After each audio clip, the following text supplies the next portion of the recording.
I'll never forget the day my friend Sarah went to the ER for what she thought was a severe stomach bug. She checked her insurance, made sure the hospital was in network, and assumed everything was fine. A few weeks later, a bill for $5,000 landed on her doormat. She was shocked, confused, and terrified. This, my friends, is what's known as a surprise medical bill, and it's a nightmare that's happening to millions of people.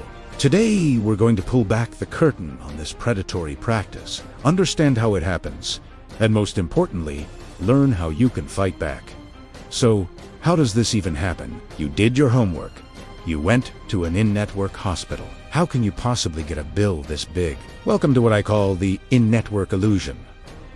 When you go to a hospital, you're not just being treated by the hospital itself, you're being treated by a whole team of people: emergency room doctors, anesthesiologists, radiologists who read your x-rays, pathologists who analyze your lab tests. And here's the catch: many of these specialists don't actually work for the hospital. They often work for separate, independent companies, physician staffing firms, to be exact. These firms contract with hospitals to provide doctors. The problem is, while the hospital might have a contract with your insurance company, that staffing firm might not. So, the emergency doctor who saved your life, they're considered out of network. And because there's no pre-negotiated rate between them and your insurance, they can bill you for the full, undiscounted, and often astronomically high price of their services. You, the patient, are trapped in the middle of a billing war you didn't even know was being fought. In an emergency, you won't have the time or the ability to ask every single person who treats you if they re-in your network. You're just trying to get well. The system takes advantage of that vulnerability. It's a loophole big enough to drive a financial truck through, and it's leaving patients with the wreckage. Now, you might be thinking, this sounds like a pretty shady business model. And you'd be right. Let's dig deeper into the business behind these bills. In recent years, many of these physician staffing firms have been bought up by private equity companies. For those who don't know, private equity firms are investment companies that buy other companies, try to make them more profitable, and then sell them for a gain. Their primary goal, by definition, is to maximize return for their investors. So, how do they make these medical practices more profitable? One of the most effective strategies has been to pull out of insurance networks. By staying out of network, they're not bound by the lower negotiated rates that insurance companies pay. Instead, they can engage in what's called balance billing. This means they bill your insurance for what they're willing to pay, and then they bill you, the patient, for the remaining balance. And that balance can be huge. These private equity-backed firms have found that they can make far more money by billing patients directly at these inflated rates than by accepting what insurers offer. They've turned emergency medicine, a service we all rely on in our most desperate moments, into a massive profit center. The patient's well-being becomes secondary to the bottom line. It's a systemic issue where the financial incentives are completely misaligned with the goals of healthcare. The financial devastation caused by these surprise bills is staggering. We're not talking about a few $100s here and there. We're talking about bills that can run into the tens, even hundreds of thousands of dollars. Studies have shown that over 40% of emergency room visits can result in at least one surprise bill. Imagine getting a bill that's more than your annual salary for a single hospital visit. That's the reality for many families. This isn't just an inconvenience. It's a crisis that pushes people to the brink. People are forced to drain their life savings, cash out their retirement accounts, or take on crippling debt just to pay for care they thought was covered. It can lead to bankruptcy.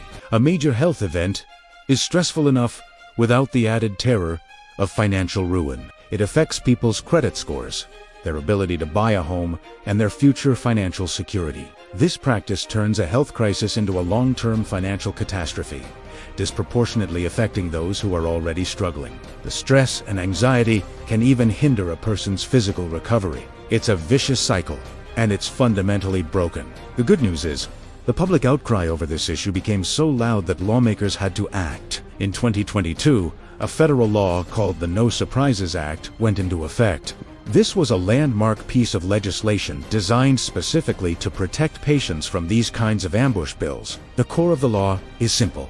It bans surprise billing for most emergency services, even if you get them from an out-of-network provider at an in-network facility. It also covers non-emergency care from out-of-network providers at in-network hospitals. Under the Act, instead of you being stuck in the middle, the out-of-network provider and your insurer have to work it out themselves through a new negotiation and arbitration process. You are only responsible for your normal in-network cost sharing, like your deductible and copays. This is a huge step forward.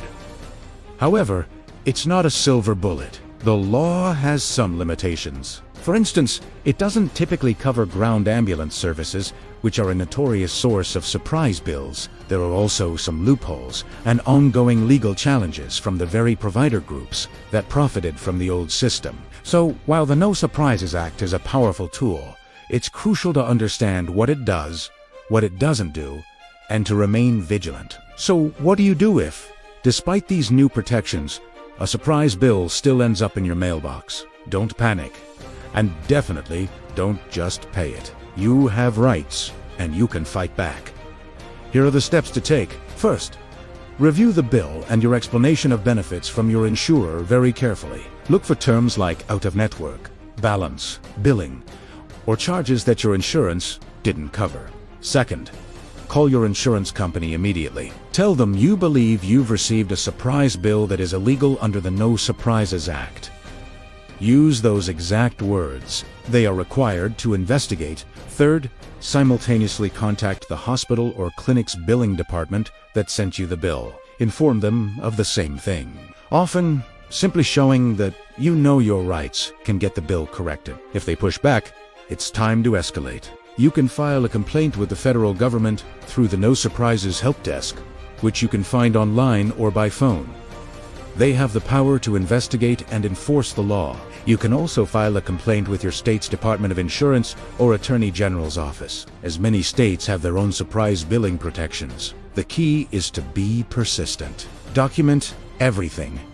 Every phone call, the name of the person you spoke with, the date, and what was said. Do not let them intimidate you. This is your money and your right. To wrap this all up, surprise medical billing is a deeply flawed and predatory part of our healthcare system, born from a conflict between insurers and providers where patients are used as leverage. While the in-network illusion has trapped countless families in debt, we are finally seeing a shift. The No Surprises Act has given us a powerful shield against the most egregious forms of this practice. But laws are only as strong as our ability to use them. By understanding how these bills happen, knowing your rights under the new law, and being prepared to fight back, you can protect yourself and your family. Knowledge is power. Don't be a victim of a broken system. Be an empowered patient who knows how to navigate it. Thank you so much for watching. If you found this information helpful, please give this video a thumbs up and share it with your friends and family. You never know who might need it. And do forget to subscribe for more content on how to take control of your health and finances. Stay safe and stay informed.